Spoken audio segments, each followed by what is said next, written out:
Hello everybody and welcome back to another episode of Casual Gastronomy. Today we are making a dish that we promised ourselves we would make last fall, but it's a summer dish, so we waited until today to make it, and that is Mul Naengmyeon. Mul Naengmyeon is my all-time favorite Korean dish to eat in the summer, and it is a buckwheat noodle dish that's served in a cold broth, and the broth is made of a beef broth and also a Dongchimi Broth, which is like a water radish kimchi broth, and it's a super refreshing dish, and we're using my grandma's recipe, so I'm really excited. Clearly there are a lot of moving parts in this recipe, so we need to get started, but before we start, don't forget to hit that thumbs up button. It really helps out our channel a lot, and if you like these videos, obviously hit the subscribe button too. Thank you so much for all your support. Without further ado, let's do it. For the naengmyeon, we need to make two different broths. First, we'll start with the Dongchimi Broth, which is a radish water kimchi broth. Start by washing and peeling one large Korean radish. Then slice them into medium-sized sticks and place them in a large bowl.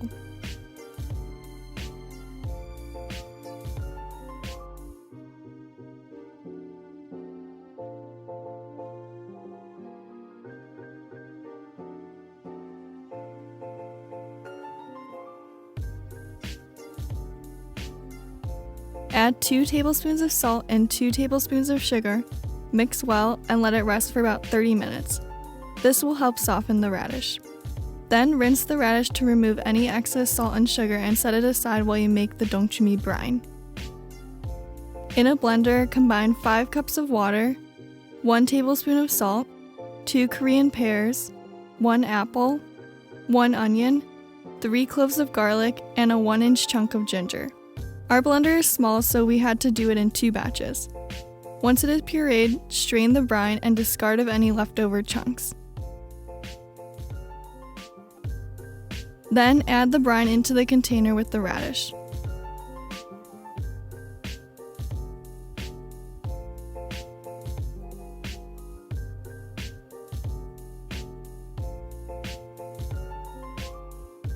Now seal the container and let it sit at room temperature for 48 to 72 hours.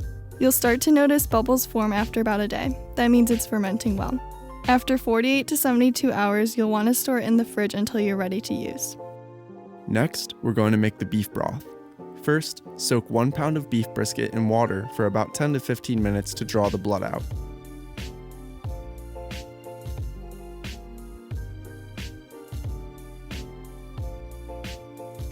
Then, drain out the dirty water and place the beef brisket in a large pot. Then add in 14 cups of fresh water, 1 sliced onion, the whites of 4 scallions, 3 cloves of garlic, and about 10 peppercorns. Cover it and bring it to a boil.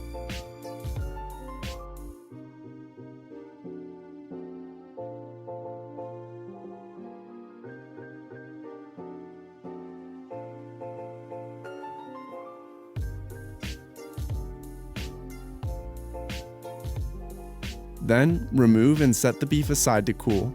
Strain the beef broth through a fine strainer and discard the veggies. Let the broth cool until you're ready to use it. We'll also use the beef as a topping for the naengmyeon, so don't forget about it. 2 days later, when your Dongchimi is fermented, it's time to combine it with the beef broth. Most people use a 2-to-1 ratio. We did 4 cups of beef broth and 2 cups of Dongchimi. And then after you combine them, you can give it a taste test. If you want it tangier, you can add more of the Dongchimi. We chose to add in 2 tablespoons of soup soy sauce for a little extra saltiness. Once it's ready, place it in the freezer for about an hour while you prepare the rest of your ingredients. Once the noodles and broth are almost ready, start prepping your naengmyeon toppings.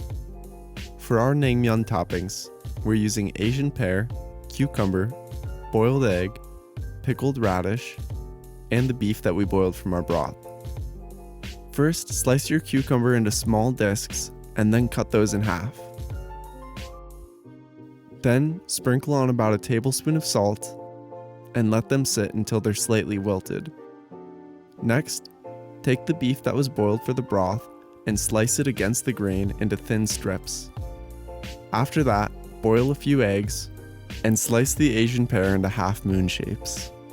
For the pickled radish, wash and peel about 1 pound of Korean radish. We used the radish that we had left over from the Dongchimi Broth. Cut the radish crosswise and then place the cut side down and slice lengthwise as thin as you can. You can also use a mandolin if you have one. Then, cut those slices into 3/4 inch strips. Transfer the radish into a bowl and add a 1/4 cup of white vinegar, a 1/4 cup of sugar, and a 1/2 tablespoon of salt. Mix well until the sugar and salt are dissolved. Then, let that sit for at least an hour or two before you serve. For your noodles, we bought these naengmyeon noodles from the Korean grocery store. Follow the instructions on the packet and cook your noodles for 3 to 4 minutes. Then immediately place them into an ice bath to stop the cooking and to maintain their chewiness. Once everything is prepped, you're ready to assemble your naengmyeon. Place a large amount of noodles into a bowl.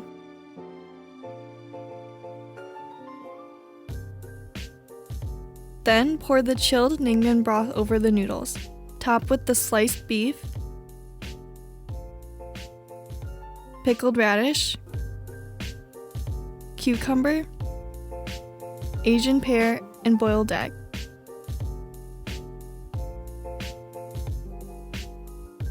Sprinkle on some sesame seeds and serve immediately.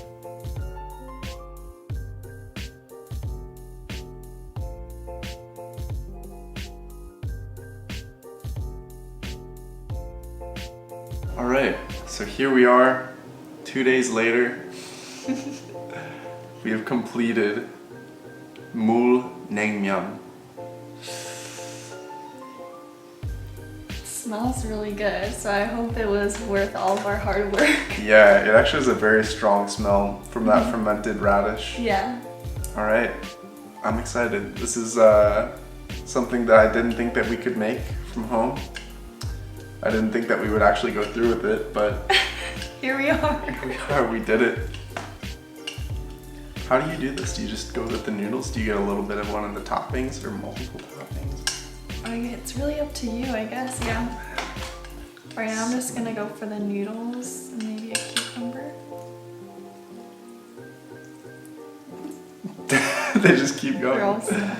I'm gonna go for the noodles and some of the radish. Okay.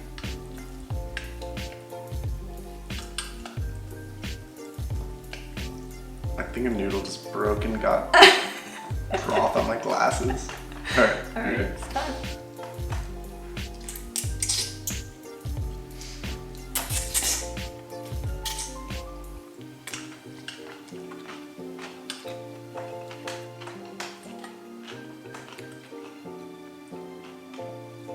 The broth is so refreshing. I'm gonna try a scoop of the broth too. Me too. The noodles are so bouncy. Mm-hmm.